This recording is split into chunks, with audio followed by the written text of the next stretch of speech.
Say good morning. Good morning. That's a little better when everybody be energized and energetic. I'm Vincent Jones. I run a social impact agency, and we work with a number of young men of color initiatives in California, in the LA area, especially with the California Endowment, the Liberty Hill Foundation, and the California Community Foundation. This is my compadre. Juan Gomez, good morning, buenos dias. I'm part of the National Compadres network, and I'm also part of a crew in Salinas called Milpa.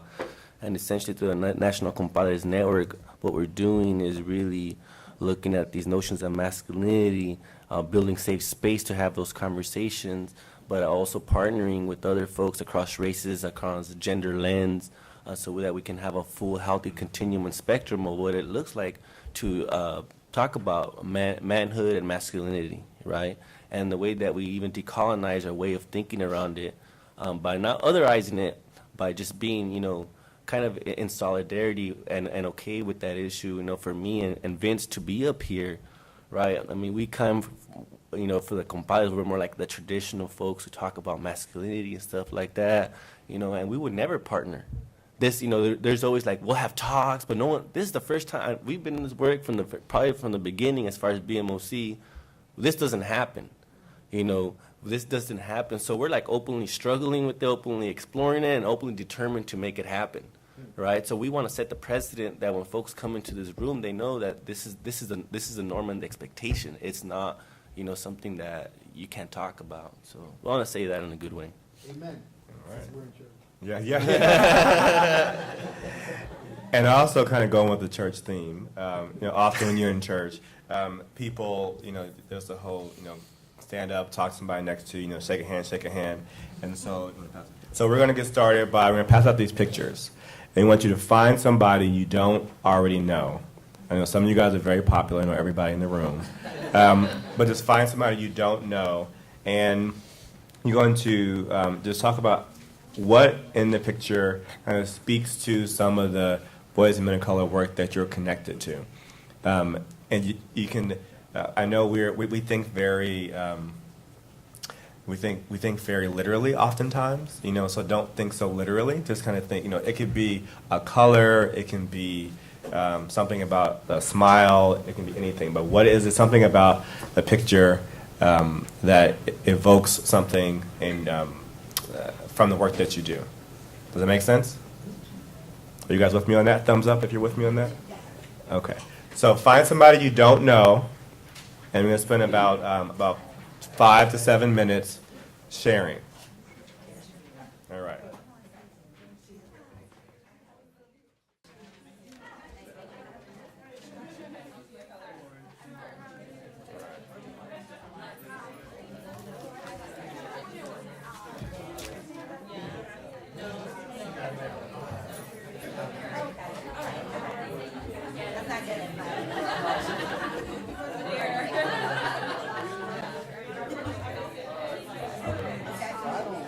I don't work directly. I don't do direct but I'm exposed to a lot of the work and stuff. So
Start by asking questions. And then at the end, sometimes people just share. And then in parts like our main goal, that's been to receive it. And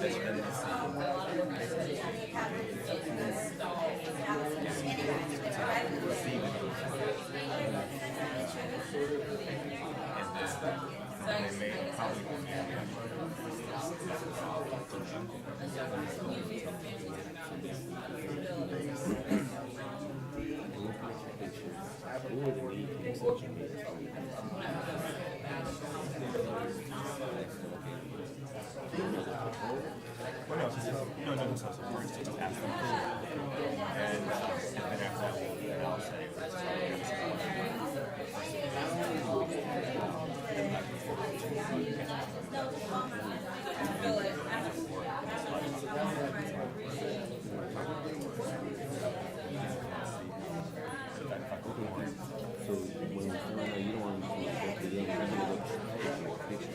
No. So you bring from the relationship.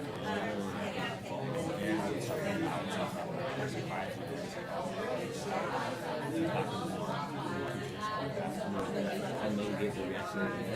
Okay, so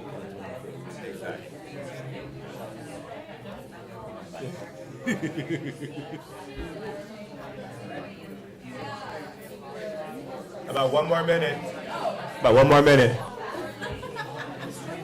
That doesn't mean they can see you. Can they see you?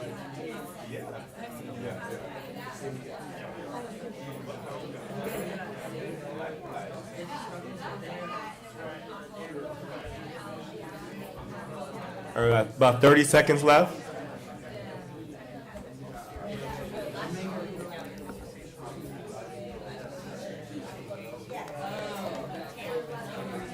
All right, about 10 seconds left. 9, 8, 7, 6. Try to wrap up your comments. All right, let's all come back together. That works. Love the energy in the room. That's kind of like a little social mingle for a little bit, you know, get a little energized. So in just looking at some of those pictures off the top of your head, was there any connections that you made readily to your work? Can someone just kind of, yes, sir. So I have a picture that's up there of that young man, and what it touches in me is that although I work in a an environment where our young men are hardened, he looks very open. He looks open to opportunity. His eyes have a gleam, and we look for that in our young people. It's a process, obviously. We look for that, and when you have that look in the young man's eyes, you feel like you can really get anything into him when he's looking that way. So that's like I'm gonna take this picture back to my office for the days when they don't look at me like that. Yeah. And knowing that that's the norm, right? It's not an exception. Even though sometimes they look hard and they're still that. It's always there. Awesome. Anyone else want to share a little bit? Yes, sir. I also got that picture and remind me of one of the kids that we work with and that smile that they bring. I mean, the struggle is there, it's real, but for someone coming from that struggle, but to still have that human happiness and peace and joy, we're just having this conversation of like, even things may be chaotic around us, how do we teach our young people to really go deeper within their own being, and from there, the happiness and joy can come out in the midst of chaos. Yeah. How do we teach that to our young people? And that's what I see in this picture is that this person is like happy and content at that moment, and not to lose sight of that present moment, and engage in the world from that. Yeah, awesome. Thank you. You know, a lot of times in the work where we get stuck into the disparity and equity and more, you know, the inner medicine that they have, that it's always there, you know, and how vibrant it is when you tap into it. Back there. So I have a picture with the young man on the sign, undocumented and unafraid, and that screamed out resiliency, that amidst the trauma that the youth that we work with, all the struggles that they have, that there's still that resilient nature in them, and that they're unafraid. You know, they're just going to meet all those struggles head on, and it's it's an inspiration to take that energy from you folks. Awesome, and I know everyone. Yes. I have the same exact picture. It made me think about some of the work that I do with high school, Mhm. around understanding how society tries to define you and give you an identity, Mhm. but helping them to understand there's an identity beyond what society says. That's right. And embrace that. Yeah, and I think it's especially when we talk about the movement, right? That as a movement, or even for some our philanthropic community, that you don't just put up a stamp of this is how the movement's supposed to be, because the movement is fluid and it'll go on its own, and it has been for some time. It's really important to note. Did anyone kind of in your conversation have a sense of an aha moment where you're like, oh, I never really thought about how that work even connects to me? I know we have, different pictures, but did anyone have that kind of like festering inside of them that they want to share?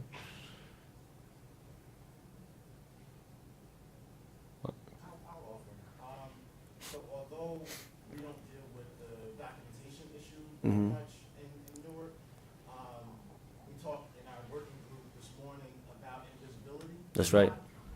So a lot of our young people have, committed crimes, have fines, and they're hiding from those things. So they essentially make themselves invisible. Mm-hmm. When I saw that picture, that's what that made me think about it, and how to tie some of what I've heard about folks who are dealing with that grander issue to what our young people are dealing with in the city about how they extricate themselves from those circumstances. Thank you. Yes, back there. Well, in that same picture with the undocumented and unafraid, it made me think, and it wasn't an aha, but it was really more about how we work on this issue in our community. Yeah. So we all have to recognize that intermarriage that we have between American Indian families and the Hispanic family who's documented and undocumented, but then it kind of took my mind to the next evolution about the very racist policies that Arizona keeps passing, Mm-hmm. and how our community gets swept into those because of that intermarriage and the look. Yeah. That we have a lot of families that are treated in that same way. So we need to advocate for all those issues. Well, thank you for pointing that out, because, we get so into that, like, immigrant, undocumented, unafraid. But when we get our young people incarcerated, it's almost a way of stripping them from their rights. It's like you might as well be living back in Jim Crow.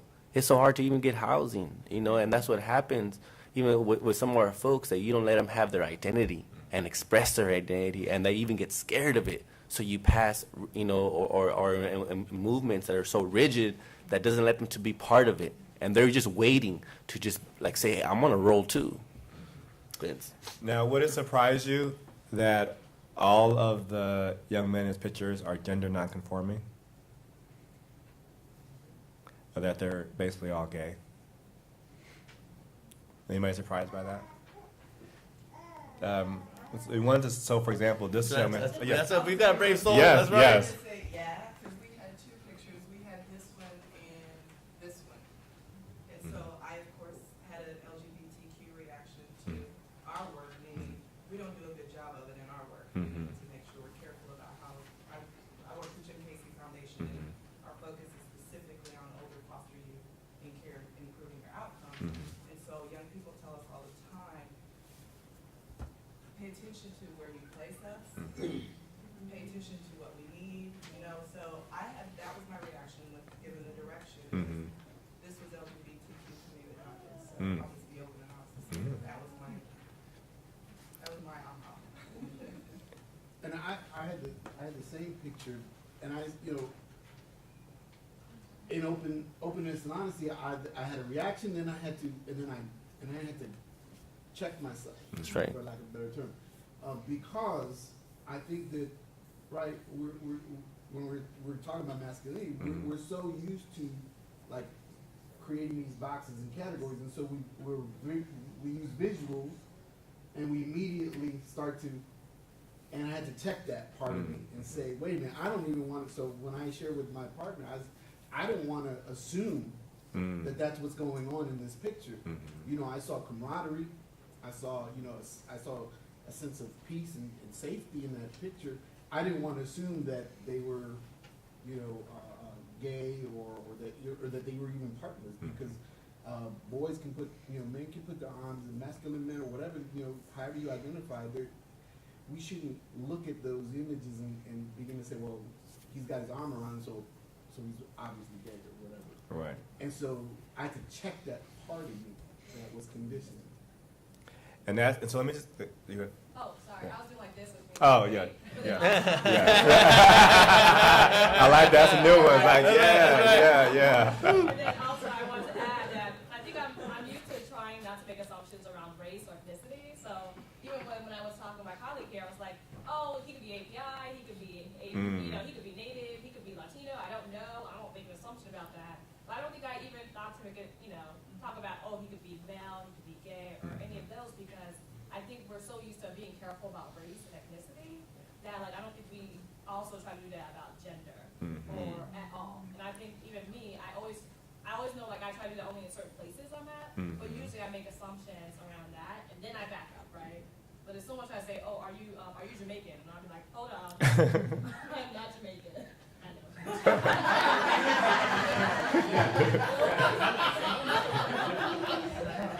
But and I get offended, but Jason.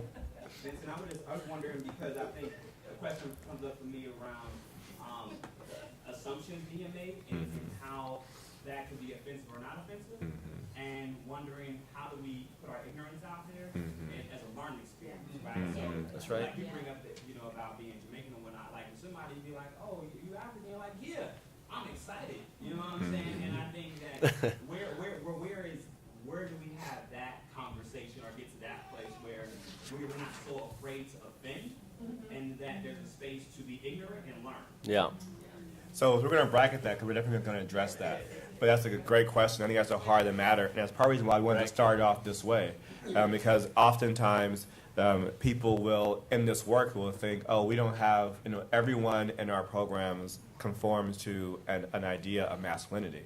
But that's not the case. And people often think that people who are gender not conforming are not as concerned about the same work that we're doing. So this young man, Yordi, he is one of many undocumented youth leading GSA or Gay Straight Alliance clubs and making schools safer across the country. He's undocumented, and he was detained by ICE earlier this year, and it was due to thousands of students and immigrants rallying and protesting that he was released this month on June 6th. Awesome. Or this one. He might be in the room. One of them might be in the room. He didn't know that I was putting him in this presentation, but I thought, but we felt that he'll be okay with that. That's Jeffrey Winder, and also with him is Alexander De Leon. Alex is a member of the Labor Community Strategy Center, was a student leader in the Brothers Son Selves Coalition, and is now a staff organizer with the Gay Straight Alliance Network. And while a student at Manual Arts High School in LA, Alec organized to get the LAUSD school board to pass the School Climate Bill of Rights, which, among many things, outlawed the use of willful defiance as a reason for suspension. And Jeffrey, he lives in San Francisco and is a senior manager and racial and economic justice at GSA Network, where, among many things, he's really leading this GSAs for Justice movement around the country and getting GSA clubs to be engaged in an education justice fight. I mean, I don't know who got this. So when I was in junior high, all Johnny. the students from the school were in the cafeteria for some rally or something, and I remember that the whole group of students that were sitting at the table, we were all kind of just like talking and laughing, and a teacher actually grabbed me by my shirt and like pulled me and like forced me to sit down and was like, be quiet, whatever. And I was really young and it was kind of traumatizing, and she even left like scratch marks on my neck, right? And so I was upset. I was like scared as a student. And when I went to try to talk to like adults about what had happened, I was kind of treated like it was my fault. And I remember feeling like no one was listening to my side of the story. It didn't matter because I shouldn't have been talking, or I should have been doing what I was supposed to be doing. That made it okay for the teacher to assault me. So now, like fast forwarding to like my introduction to the Every Student Matters campaign, a lot of why I stick to this kind of work and working with the Young Men Empowerment Program is so that these young people don't have to experience that kind of stuff that I experienced when I was in high school. there was a series of like being strip searched because they thought I was involved in a gang, being accused of having a weapon on campus, just a lot of different things from authority, like challenging me when all I really wanted to do was like, go to school, get good grades. So really feeling like criminalized and not really understanding why. So now that I'm older and I understand how this system works, I want to help the students get through the process, but I also want to help them create a change in the system so that they don't have to experience what I experienced. And so the generations that come after us, they have a voice and they don't have to like just take the abuse from authority. There will be like positive ways to create the change that we need in our communities.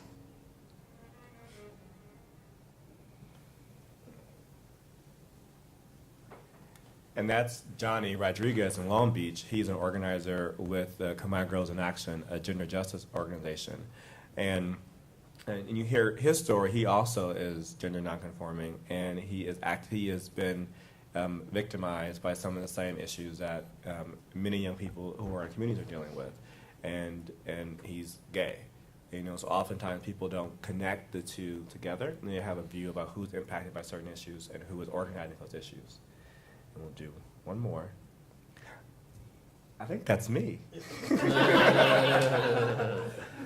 We didn't give you that picture because you wouldn't know who that is. But when I was in the fifth grade, I was expelled from a school district for willful defiance. I was an honor student, but I was very chatty, and those of you who know me wouldn't be surprised by that. But I am very openly gay. I'm on the board of the Lambda League. I'm very active in LGBT causes, but I've been very active from the early years of this Boys of Color movement with Juan and others. And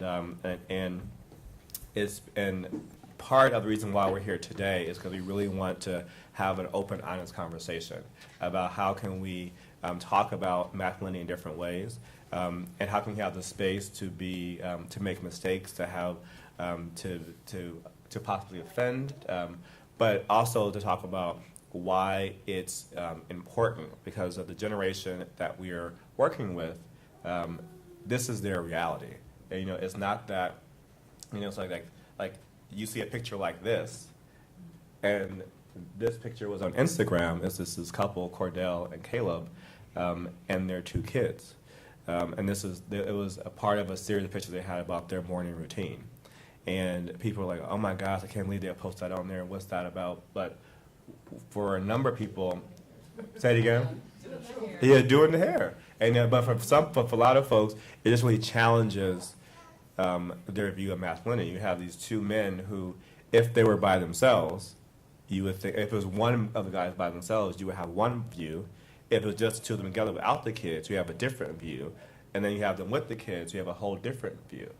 But these young men are a part of the group of young people that were all gathered here to improve their outcomes. Yeah, like I said,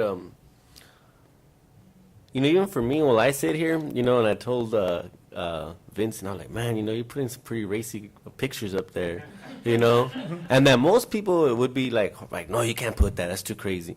But that's where our field is at, and if we don't have these conversations now, we're going to be here 3 years later still having the same conversation. So these images, these feelings that we're feeling, it's okay because it allows others to come into that space and take it just a little bit farther. And so then, yes, sir. So this is a beautiful photo in that, and the way you described it, you set it up, really pushes us now to think about how they view themselves. Mm-hmm. One of them is, you're a gay man, that's one identity. Yeah. The other one is when you're a husband, right? Right. When you're in a committed relationship, what does that do to your identity? And then, as fathers, right? Because see, when I saw that, these are dads doing what dads do, right? And so, I cannot walk in his shoes as a gay man. I can walk in his shoes as a husband, because living with another person that you love is challenging. It's beautiful, but it's challenging, right? And then we need a father. stories that, you know, we can then build upon. And so, that's the way I see that, is that, what is the story that is most salient to this conversation about these men? I imagine that it's probably all of the above, Yeah. right? But we don't, our society hasn't quite got to that, the 3 levels of that photo, And the other one that I'm not even acknowledging is those little girls, right? All they know is dads, right? And our society tries to put everybody in a box. Yeah. Like you are this. Yeah. And then once you're framed as that, it's hard to see you in anything different. But the reality is that we're all nuanced. We have many layers. And just the importance for young men and older men to see that, and at the end of the day, when I go back to like our teachings in the circle, that it's all about our values. Because obviously, I'm not even sure if they have to, they're not always saying, oh, I'm gay. They're like, I'm just a good person, and this is what I'm doing. I'm raising 2 little girls the best way that I can as a good dad or a husband or a partner or whatever. And at the end of the day, that's how we look at it, like that. And I know this presentation is talking a lot right now about gay, bisexual, and transgender people, but the issue of being gender nonconforming impacts everybody. And and we're going to give examples about how it does impact everyone. But first, we're going to do a quick poll. We're going to get a little fancy, and so let's see if this works. We tested it out earlier; it works. So you all have phones. You don't even need a smartphone. You can even have one of those old flip phones. All you need to be able to do, if you have one of those Star Treks, and if you're watching it on a live stream, you can do it too. Everybody, you have your phone. Everybody have your phone. Yeah. Pager. That's a pager. So basically, and to Jason's question before about how do you create space for people to ask questions that they don't know. This is one way. Oftentimes, people don't feel comfortable going to the unknown. And you can create spaces in your work where you have anonymous questions to be able to, where people can see the room's reactions and then be able to have a discussion about it. So the question is, we started by assuming that everyone knows what gender nonconforming means, but if you do know what it means, text 163-738 to the number 22333. Remember, and if you're on live stream, you can also text from home. Exactly. And so and if you do not know what it is, if your answer is no, then text 163-739 to 22333. Everybody got it? Anybody need another second? Okay, 30 seconds. Are we getting results, Caitlin? It's going viral. Let's see what do we have. Everyone stop and send a text before they send the actual text. Well, so far, 3 people said yes, they know what it means. 6 people said no. And so and before we get to the answer what that is, we have another question for you. How would your organization define masculinity? How would your organization define masculinity? So for this one, you can text your response. So you can say, we define it as Vincent Jones, and then you can text that. So text whatever your response is, and 166-784 to 22333. And after that there are no extra texting charges. If your plan, whatever your plan is, that's what it is. So we're not making any money off of this, It just, just trying to, it's a way just to be able to get people's feedback. So everybody got that? So text your response and 166-784 to 22333. And while you guys are doing that, I'll just tell you. So to think about gender nonconforming, you got to first think about gender conformity. So gender conformity can be defined most simply as behavior and appearance that conforms to the social expectations for one's gender. Gender nonconformity, then, is behaving and appearing in ways that are considered atypical for one's gender. Gender nonconforming people are often assumed to also be lesbian, gay, or bisexual, while gender conforming people are assumed to be heterosexual. This is not always the case. So I think just to see, as you see it there. But so essentially, yes, sir. So I was wondering, so a lot of this is based on socialization. Yes, How you yeah. raised, what do you get from your parents, you know, your immediate group. And so let's just say that there's some things that become normative. Is the norm the issue, or is the fear around the norm the issue, or is it the fear that someone might cause around how they portray themselves to someone else? Does that make sense? Yes. That's why Jason's a good professor here. I want to be in his class. This is a good question. I mean, so I think the question for us, I'll grapple with together. What do people think? Do people think, is the norm the issue, or is the fear around the norm the issue? What are some people's reactions to that question? I don't know about this word norm. Mhm. I think it's relative in whatever space. Yeah. Because what's normal for me, looking at, let's say, my father, for instance, and the level of masculinity, I was socialized to understand about a father figure in his heterosexual relationship with my mother. Is that norm for me? And then I have friends who are gay and are married, and I understand that norm for them. So I think norm is relative to the individual that's engaged in a particular social structure, and also a particular cultural background and affiliation. So I think it's all very relative, or at least for my interpretation and involvement in it. But yeah.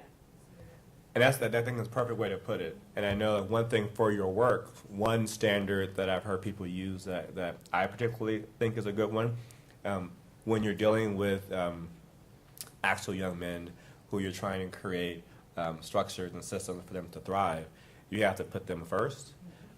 So if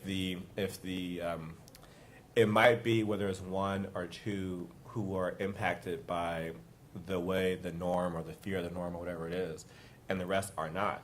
But if you ignore those two, then you're doing harm to them. You're doing the very thing you're trying to undo. And it becomes then more important about how can you create a culture and a community and a space where they can coexist equally. And we'll talk about some ways about how you can do that. And I just want to say, and I'm just thinking about, and I say the teachings, right? Because that's kind of how the National Compadres always looks at it, and as far as a sense of balance. And we have this concept of, it's an Aztec Nahua term called Nipantla, which is really talking about a place of continuum. And you can say it's a rainbow space, right? But, and I think in all this, something that's really important is that, you know, the movement has to have space for all these notions, right? So that concept of safety is so important. So for some folks that maybe are like from your father's generation, or that we grew up like that we got to come from a place of safety to even start be able to have these conversations. And then some folks that are more along the other spectrum, you know, need to also come down over here to say, I have to have some compassion because there needs to be some education, you know, that takes place. That's how I think about it. What can I add to that? Because Juan and I met yesterday and connected on so many levels. I'm like, that's my boy. He's my boy. But one thing too, to kind of add to that, and he and I were discussing this yesterday, is also your point of reference. And how do we, as youth service providers, advocates, whatever we call ourselves in this space where we're working with young men and boys of color, what is the point of reference for them? And do we honor that? Do we create the spaces and the tools for them to honor that for themselves as well, and carry that forward? Because my biggest thing in the work that I do for just adolescents and young people on a whole is it's great to work with them now, or the 6 months that the grant affords me, whatever, and affirming their point of reference. But have I affirmed their point of reference in such a way that they are empowered in that, and they can take it to the next state, next country, whatever, and level up in their role as whoever they see themselves to be. So I think it's also, when that gentleman was discussing the norm, it's also considering this point of reference and that structure that you create for yourself around your reference, and how you feel comfortable in moving forward as such. Thank you. And so, and I actually want to move to some examples so we can be able to discuss that a little bit more. But I want to first just show here is, you know, so again, talk about how gender nonconforming is often assumed to be somebody who's LGBT, lesbian, gay, bisexual, or gay, lesbian, gay, or bisexual. But, you know, this is Dennis Rodman. By all accounts, he's not. You know, but he is very flamboyant. and he definitely purposely challenges gender norms. But he's also 6'7", 220 pounds, and very wealthy, and so he has a level of protection personally and by his wealth that a freshman boy in a high school in a rural community with lots of gang activity and pressure to look hard and man up does not have, and that boy does not can just be small, like his mother. Love his mother. Enjoy, dance, but that does not mean that he is gay. But yet, and still, 3 out of 4 kids, students who are bullied for perceived sexual orientation, are heterosexual. But oftentimes we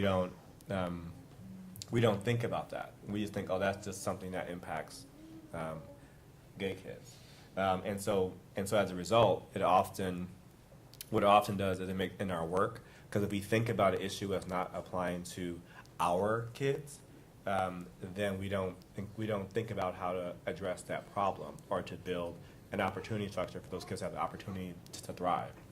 And while 3 out of 4 students who are bullied are heterosexual, for the 1/4 who are not, they are 4 times more likely to be threatened or injured by a weapon. They have high rates they're 3 times more likely to drop out of school. They are up to 40% of the homeless population. Oftentimes they will say that 4 out of 5 lesbian, gay, and bisexual and transgender students report not knowing anybody at their school is supportive, not knowing one person who's supportive.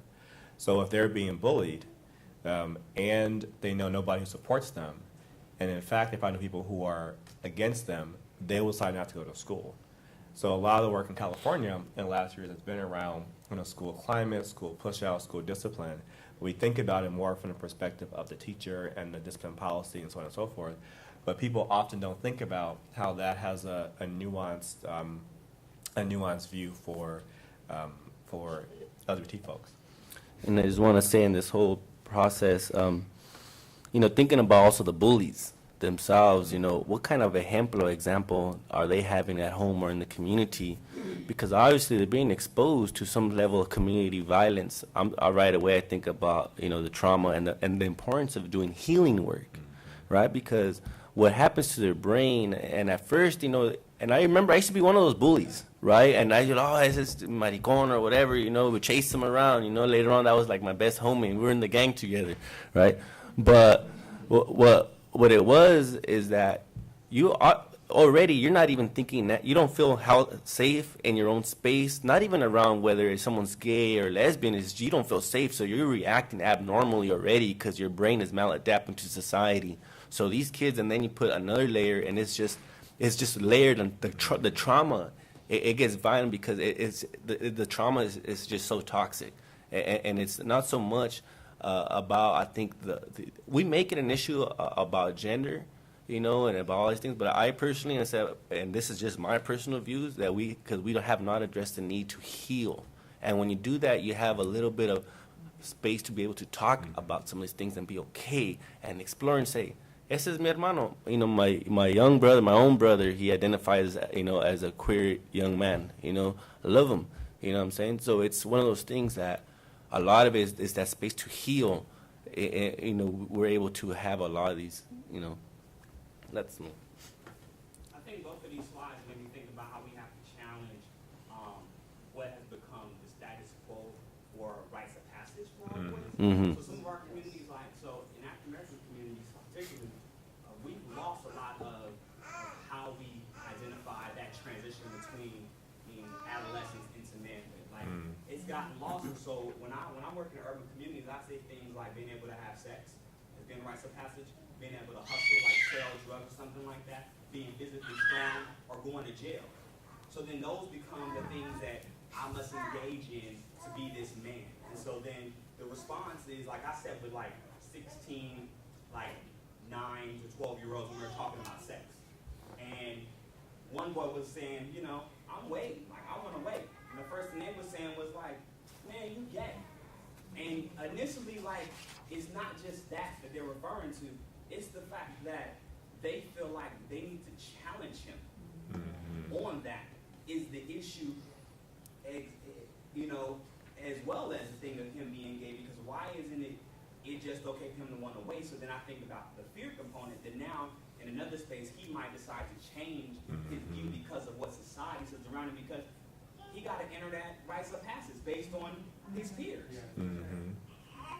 But, I just add to that. I have a okay. 14-year-old son who has said the exact same thing to me about his friends who are saying, "Oh, mom, they care having sex." I know they're not. But the point is, the pressure he's getting. Right. He's getting that pressure, and I just want to say yes. That is exactly what's going on. Mark, and then. Just on a real practical level, I'd be interested in hearing some of the ideas you guys have about how to get gender conforming and gender non-conforming youth to sort of work together in the same space from an advocacy perspective to begin to sort of influence these outcomes, right? Like how do you create the space for that. that allows them to, you know, challenge these notions of masculinity and sexuality and all of that in a way that allows them to be safe. And I think Juan started to touch on it, you know, in terms of talking about healing. But I feel like there's a bit more to it because, you know, oftentimes these spaces become bifurcated. You know, it's either it's for them or it ain't for us. You know? And so how do you know create places like this that are safe and also inclusive toward that? So I want to start by just saying, so I think that the challenge really is for us, and like the people like us being, you know, most of us in this room are not millennials, like Gen Xers or baby boomers or I forget the rest of them, but but we're not millennials. And the thing is, like, this is like the reality is that society is not this, the reality is not that society is changing. Society has changed. You know, you have folks like Michael Sam, you know, who was the first openly gay person to be drafted to a professional team, and he celebrated by kissing his boyfriend on national TV. You know, this is the norm. Times have changed. So, like, younger generations, you can't really see. Oh, you can see it well. Younger generations, like millennials, have a different view of the role of men, of the role of men and their families, of different views of sexuality and sexual orientation. So just in this one thing right here is like men today who are millennials, they're less defined by their work, and they also have they don't believe in traditional gender roles and as they used to, and so that plays out in to kind of go into Mark's point in programs like so in this picture right here, you know, everyone, you know, when a lot of our work talks about prisons, jails, and juvenile justice. But people seldom stop to think, except in the joke, that some prisoners are gender nonconforming. Like in this picture, they all are, because in L.A. County there is a unit in the prison in the jails, the largest jail in the world, where it's just gay, bisexual, and trans people, and by having an expanded view of masculinity, it allows for policies and stuff that we're organizing to include folks who don't fit the norm of what it means to be a man. So, for example, there was a movement several years ago to get condoms in the jails. And under a traditional view of masculinity, we don't need condoms because men aren't having sex with men. That's not something that we need to think about this, that, and the third. But when you really think about that, some men want to have sex with men. Some men want to have sex in that situation, and some men are forced to have sex. So why not? So why not have condoms be available in that setting? And you know, is good public policy outside of prisons and jails? So why isn't public policy inside of prisons and jails? And part of the way you get to kind of Mark's question about creating that space is you have to be very intentional. about the work. You have to be extremely intentional. So I'm gonna give an example. So another quick poll is that basically like, is your organization and have an intentionality around how to address sexual orientation or gender expression in the work? The numbers there. And so the example I'm going to give is from the Brothers Son Sales Coalition in Los Angeles. It's a coalition that I manage and Jeffrey's organization is a part of.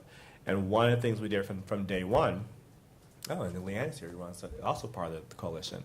But one of the things we did from day one, we had the Gay Straight Alliance Network as one of the partners, as well as Come On Girls in Action, a gender justice group. And by having those two organizations in the space, I believe it helped to create an environment where it was normalized, where it didn't feel like we had to have a special thing. You always had folks who came to the work with a gender justice analysis because of the work that they had received, the training they received in the Come On Girls in Action trainings, and also in GSA network, and the gender nonconforming students in other organizations felt more open to be who they are and let themselves be who they are. To the fact, so that you have, and that is not about sexual orientation. It can just be about people were. I remember there was one time very early on in the campaign, in the coalition, where there was like a 6-week period of time to when people didn't see each other. Like, oh, they're like hugging, and it was just very affectionate, and it is, and oftentimes in the work, I had not seen young men from all over LA County, from different backgrounds, like Latino, Cambodian, Southeast Asian, African American, like just different in every sense of the word, having that much affection, and I feel like in part by being intentional about thinking through it, by being intentional by helping the staff of the organizations to go through their process, because this issue, I'm going to say it over and over again, the issue really is among us, it's not among young people. Like, they are already there, and they're, like Juan had a good way of putting it, about how the example you're talking about with the, Martin had a dream, dreamers. Oh yeah. I was talking about Martin Luther King had a dream. Next thing you know, 6 years later, you had a whole crew and a whole nation dreaming, and they armed themselves with solidarity and butterflies. And if I can just share a little bit of an example of, and I'm a straight man, right? And how I approach this work, especially because in a lot of our work, we were teaching about how do you go from being a boy to being a young man to being a man. And especially when we start talking about sex, that a lot of our men along, if you haven't done your work, it's really hard for you to even talk about sex. So it's like you'll give them the condom rap and the STD rap, and that's about it.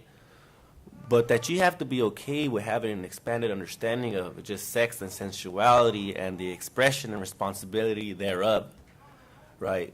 And I work in the neighborhood, old school, straight in barrio, and we do have folks that identify as queer. And even the interactions that as a man you have with them, it's so important that you go and you show them the same way. It's not a different space. You don't create special venues. It's just, this is, like I said, we're not in LA or the Bay, right? So for us, it's just like, it's just part of the routine. It's nothing. And that's why we talk about the circle. You come in there so you can see, feel, believe, and be your sacredness in there, however you come. However that morning, you might choose to present yourself to the Creator. Whether it's trans, whether it's gender non-conforming, or however, is that that you carry that sacred space wherever you go. And I think that's some of the real work that we have to do, and to be okay and to teach men. Because one thing is around the concept of gender and gender non-conforming, but men are so desensitized to their own emotions. The society that it is, it's hard for us to even speak outside of anger, rage, and stuff like that. So there's a big learning that's happening, and a consciousness that has to be raised, and I think, I'm feeling this conversation because I've never have been able to have a conversation like this, other than probably one or two people, and it's probably like pretty revolutionary stuff right here. Mm-hmm. Yes, sir. And then you. So when you say the young people are there, totally get that. Then you have people like us who are trying to create that space that amplifies that reality. Right? But we are the generation that sits in the middle of the elders, right? Who actually willfully or ignorantly or deliberately choose not to talk about this. Right? And so when we have cousins, right, who are gender nonconforming, and some of them are also gay and lesbian, right? We don't talk about that in the family. To get my mother to say, "Oh, Prima, she's a lesbian," is unheard of, right? Yet she knows, right? Yet she knows, right? And so we sit here, and I observe that discomfort, right? I see my mother make the mental gymnastics, right? Because she she loves her niece, right? She treats her in the same loving way that she does all her nieces, but she struggles in that because there's a whole other stuff, she'll teach us how to pray the rosary and how to love God and do all this stuff, but then but nobody has taught her how to do this. And so I feel that I saw it in my father and my mother that there was a disconnect between that value of familia, right, that we hold so close, because nobody has taught them how to bridge that without acknowledging. So I have PS, who never have, that I know of, have openly talked about it in the family. And when they were young, they were solteronas. They were young, they were never married. And then at some point, they feel very comfortable that they bring their world and their space into the family. But it came at a very late stage, right? And so I don't want my nieces and nephews that are younger to have to wait that long. So I'll tell you, I think so kids are not waiting that long. They are coming out like in middle school and in high school, but I think, and that's not to discount what you're saying, because it's a really important point. And there was in the marriage equality movement, the movement to get equal same-sex marriage rights, there's the whole idea you have a conflicted voter, and so for gay people to talk to somebody who said, "I think you should not have a right to marry," it was difficult. And so then there was a whole process to be able to teach gay people to be able to allow a conflicted voter to work through their conflict. And you kind of give, and so what part of what we need to be able to do is to disseminate tools for us to be able to allow, for us in this room to allow elders or other of our peers who are having that struggle to work through their conflict in a safe space. But it is important, if we're about improving outcomes for young men of color, that their safety is first, and what's going to be best for them is first. But you're not ignoring what you guys bring people for. I'm going to her first, and then that one. I work with at-risk Alaska Native youth, primarily in middle schools. And in Alaska, 6th grade is part of middle school, and we have kids that are pretty young. And I just wanted to get some opinions about what age is it appropriate to really bring this issue up to rise? Because, it's kind of a sensitive topic when you're talking about sexuality with the younger crowd. And how young is too young to really bring this issue to light?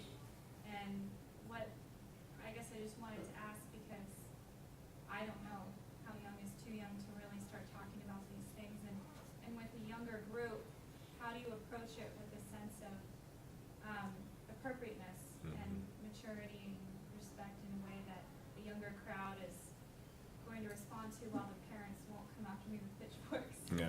Well, so for that one, I think there are legalities involved, and I'll maybe defer. I think Jeffrey might have some sense on that, since they deal with it every day. I mean, there's definitely like GSA clubs in middle school. I think that particularly for this conversation and for like the conversation in middle school, it's around allowing folks to express their identity, and that may not formulate into the words gay yet, but already kids are being picked on because somebody's noticed something about them that's not conforming, right? So how do you allow folks to be who they are, express who they are, and create values in your school that allow students to express themselves outwardly,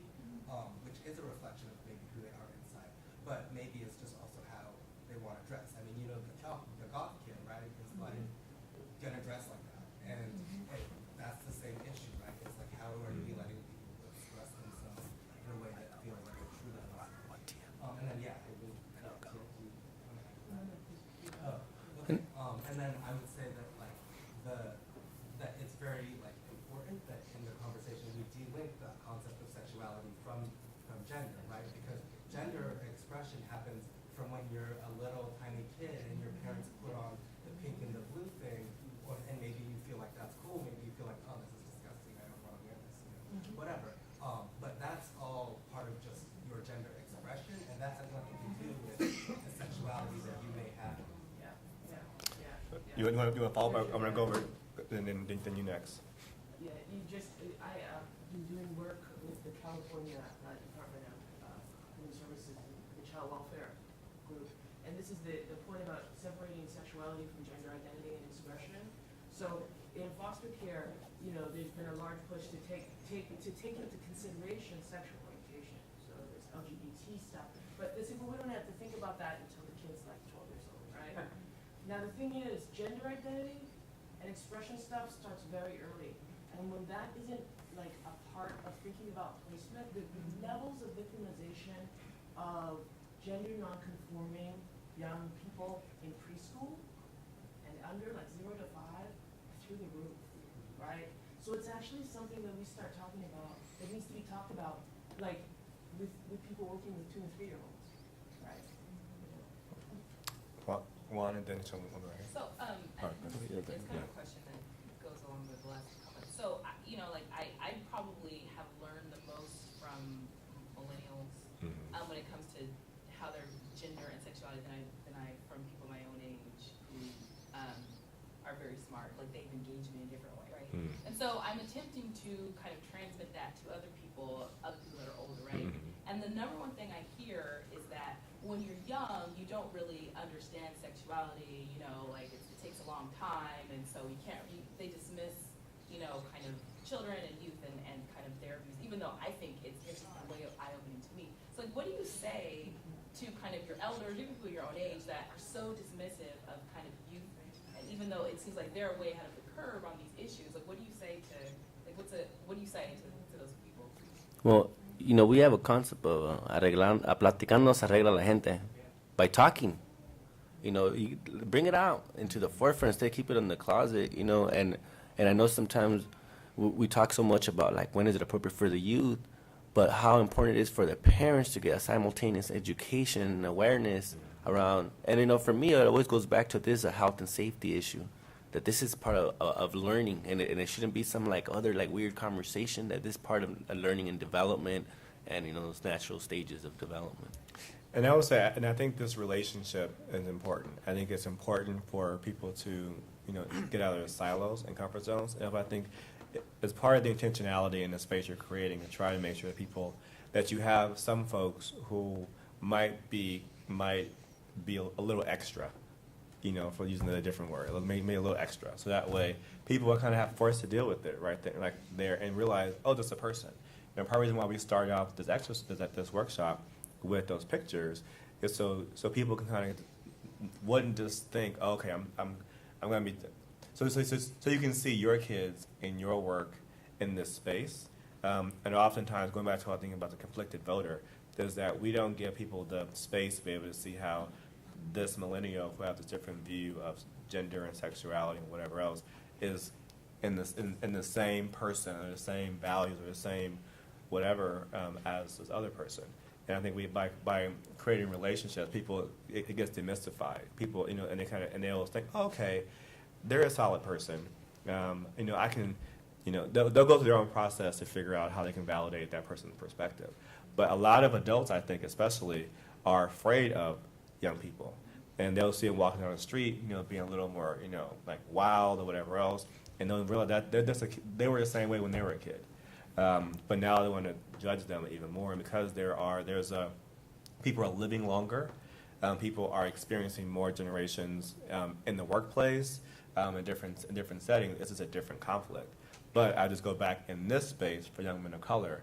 I think it's very important for us to put the young men first, and think about what's going to help them to be safe and what environment will help them to be safe, and then the policy or advocacy decisions that we're choosing, by having this expanded view of masculinity, it opens it up a little bit more. I want to give another example real quickly. And I'm just thinking about when my little brother came out to me, and this is about 2-3 years ago in the car, it was nonchalant, and I asked him, have you talked to, my mom and Javier? Javier is our stepdad. His dad, my stepdad. And I remember I brought it up to Javier one time. I'm like, hey, ¿qué piensas about, Picho's situation? And he just went like, psh. He's all like, yo le dije que a mí no me importa, yo quiero que haga bueno en la escuela. What he said was, I told him I don't care, and he needs to do good in school, right? And right, and here's the thing that in Latino communities, and I would believe in a lot of other communities, when that question comes up, it's not so much that they don't want to deal with it, it's that it's very frustrating for them because their own level of education got clipped at a very young age, and they were never able to. This is like when we talk about masculinity and shit, like that's like a Western way of thinking about it. Like they don't think about that.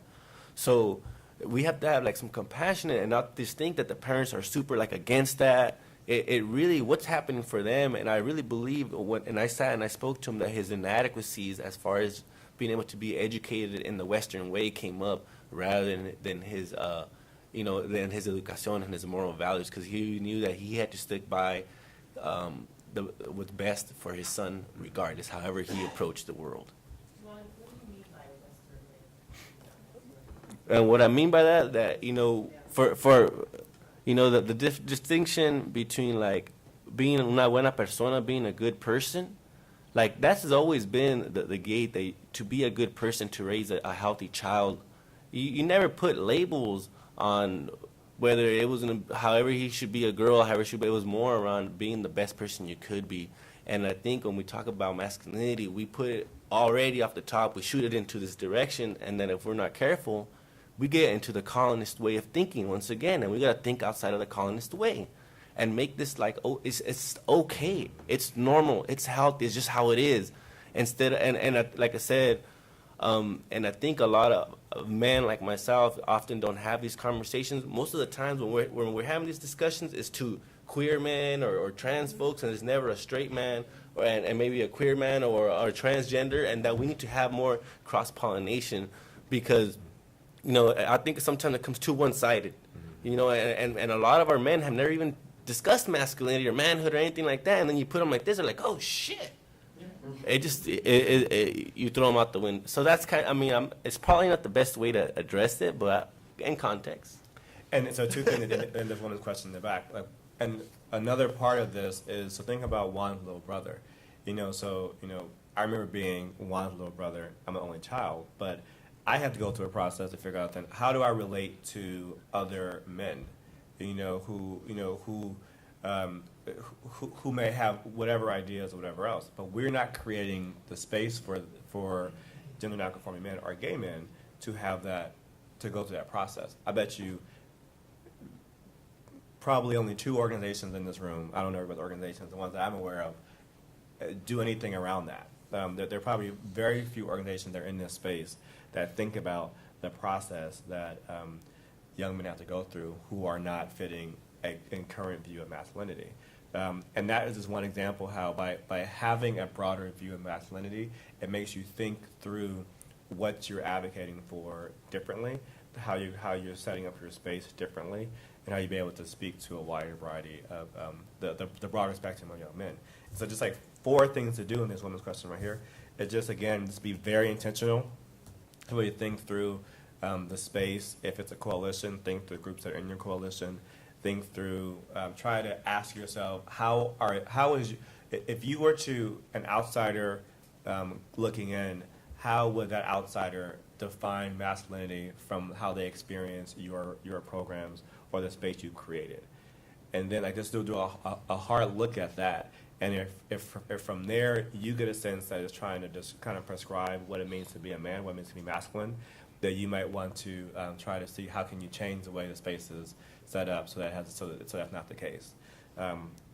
Part of how you can address that is by being intentional about who you bring to the table. So that way, for foundations, I think especially it's important to have people who are LGBT people of color, because because oftentimes the foundations are driving a lot of this work, but the foundations don't always have people who are making the grant-making decisions that the groups are responding to who understand the nuances of the experience. So I think that's something for foundations to consider. And for organizations as well, to make sure that your staffs are reflective of the work. Oftentimes, we want to get people hired. Let's say if it's a criminal justice program, you want to find people who are formerly incarcerated, which is a good value. But you try to make sure that you're not just getting a certain type of person who is formerly incarcerated, and try to make sure you show on the broad spectrum of who that is, because that we can be speaking to them. Other thing is training for staff. Again, millennials are far ahead of us on lots of things. You know, it's millennials who made it so that we can do this live poll and get the results immediately. We cannot do that in our time, you know. But we have to train each other. We have to do work to train each other to be able to help us, to be able to help our peers, help us and our peers to be able to create that space. And that's not always easy. You know, that's something we did try very early on in the Brother Son Cells Coalition, and we were kind of, you know. Everybody was there and wanted to do it, but people kind of received it differently. And then then after they receive the training, then what happens in the organization? But luckily, organizations develop relationships and start doing stuff on their own outside of the coalition space to be able to make that stuff work. So the importance of the relationship really matters. One last thing. And then just the main value, keep young men first. So it's like you are working with an actual group of people who have actual challenges, that we're gathered here because we want to see them to be changed. And we can't design those programs based upon what our childhood was like or what our peers' childhood was like, but on what these young men are experiencing today and what their reality is and the world that they're going into. We know a lot about the world in general, but they know a lot more about their world. And so we have to be able to put them at the table as well and allow them to lead. You know, that's one aspect.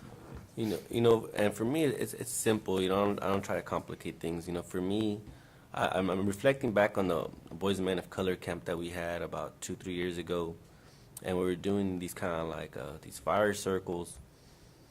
And that when you create a space, however you create it, but especially when you create it in a space that's sacred, and you know, so many boys came out, you know. And they were, and there was no judgment on them. It was just like, okay, cool, you know, let's go to the next person. And that, like I said, and I think the homophobia that is so out there, and that most people can't even talk about it. Like I said, these folks are living it, they're breathing it, and us in the movement. And as we're thinking about this place where there's like, you know, people that are barely coming into this space, that we just have to be able to call it out and say, hey, that shit exists, but it doesn't need to be like that no more. It's okay. That's a thing of the past. And take a deep breath. That's how I think about it. It's quick and simple, you know. We have 2 questions over here. You got it. I was going to the practicality. Oh, okay. You're like, wait a minute, what do I do? I'm also going to grab you. Well, and then one other thing for funders, and then over here, one other thing for funders, I would say you can also, oftentimes, in terms of the LGBT perspective, people often think about it as being a siloed thing, but I hope you can see by today that it can fit across your portfolios. And there, Sandra? Yeah, and I was going to say, just to that point, and I think that we often marginalize this conversation, even this, I mean, this is in a sense kind of putting this conversation not in the center of this convening even. I mean, because I feel like, you know, a conversation about masculinity and gender, and societal definitions of gender and gender nonconforming need to be at the center of a conversation about boys and men of color. So I feel like one of the things we can do is make sure this is at the center of this work, so that everybody's exposed to this conversation and can weigh in. So I felt that since in the beginning, in our foundation, that's how coming down, we've been, you know, this work has been a central part of what we've been doing for many years. But I think this conversation, even for us, it's been a pretty marginal conversation. So I just think it needs to be at the center of everything that we do that's related to this issue. Here. I just had a question about like resources and models, because I know like in the international development world, like the masculinity issue is like an emergency because it's connected to like disease, it's connected to violence, it's connected to so many things. and it's connected to violence with women. So in the violence to women world, they were like, okay, we have to also address men. So they came up with programs, they came up with curriculum and materials, and I look at that and I'm like, okay, great. Could I adapt that somehow and like share that with other people, or how do we also include? Because they're missing some of the sexual orientation pieces, but they got the gender expression pieces down very well, and also the fatherhood issues down very well. So I'm just wondering if there's anything happening here in the U.S. that I can kind of lift up, opposed to saying something in Mexico or Brazil that folks might not feel like, might be actually appropriate for what happens here. I know we're getting short on time, but I would say I'm sure things exist. I think there are some folks in the room who might be able to offer suggestions, but I would say to funders, that's something you could fund more, is to be able to expand that, because I think it's an emerging thing. But if folks in the room have any suggestions.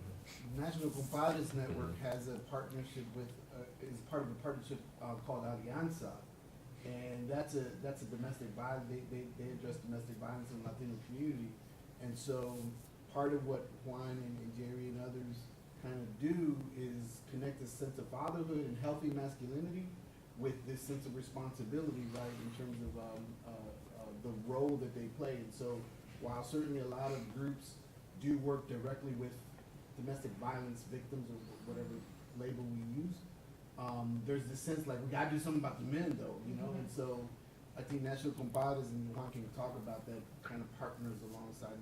And remember that we don't also want to silo that, like, oh, that's not, it's all a continuum. And you cannot talk about gender and identity without talking about political and ethnic identity. That's together. That's together, So I know sometimes we go off on these, but let's together. And like I said, let's base build in those tiered approaches that all support the movement. Like I said, it's not about servicing the program, it's about the movement and how it all fits there, because when we start putting those things, we disconnect each other off the top. So we're out of time, but we hope this has been a useful conversation, and one that should not stop today, should continue. And I know Juan and I are definitely, with Tia and some others, are trying to push this conversation through and here in California, and love to get more people to join the conversation so we can help to improve outcomes for these young men. And you can totally fill out your evaluation and give us rave reviews and stuff like that. You know what I'm saying? Yeah. Tweet, Marcus, all of them, Yeah. Thank you all. Have a good day. Hey, man.